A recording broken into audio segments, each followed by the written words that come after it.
দেখেন সবাই অস্থিরতা বোধ করতেছে, কারণ অলরেডি ইতালির রিসিপশিপ আমাদের ফোন দিয়েছে।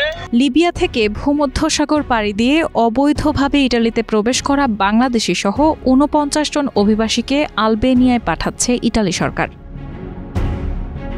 রোববার ইতালির লাম্পেদুসা দ্বীপের ফাভারোলো বন্দর থেকে আলবেনিয়ার সেনজিন বন্দরের উদ্দেশ্যে তাদের নিয়ে রওনা দেয় ইতালি নৌবাহিনীর জাহাজ। সেখানে নিয়ে তাদের ইতালীয় অভিবাসন কেন্দ্রে রাখা হবে।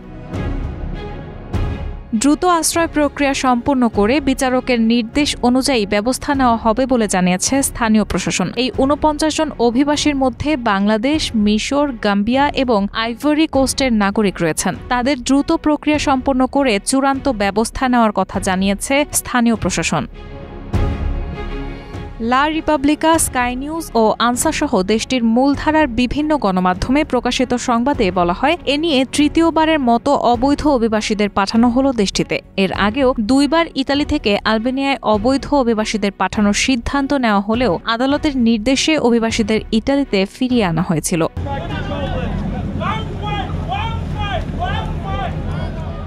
আরও জানিয়েছে, ল্যাম্পেদুসার দক্ষিণে আন্তর্জাতিক জলসীমায় উদ্ধার হওয়া ৪৯ অভিবাসীকে নিয়ে ইতালীয় নৌবাহিনীর ক্যাসিওপিয়া নামের টহল জাহাজ আলবেনিয়ার সেনজিন বন্দরে পৌঁছেছে। আজ সকাল 7:30 এই জাহাজটি বন্দরে প্রবেশ করে।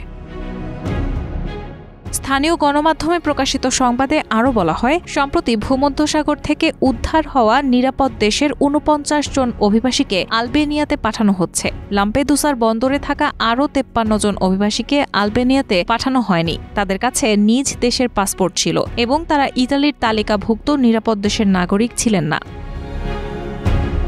2008 সালের অভিবাসন আইনের 28 ধারার 25 অনুচ্ছেদ অনুযায়ী ইতালির তালিকাভুক্ত নিরাপদ দেশ ছাড়া অন্য দেশের নাগরিকরা অবৈধভাবে ইতালিতে প্রবেশ করলে তাদের থাকার অনুমতি দেওয়া হবে না। গত বছর মে মাসে ইতালির মন্ত্রিপরিষদের তৈরি করা নিরাপদ দেশের তালিকায় 17 দেশের মধ্যে ছিল বাংলাদেশের নাম।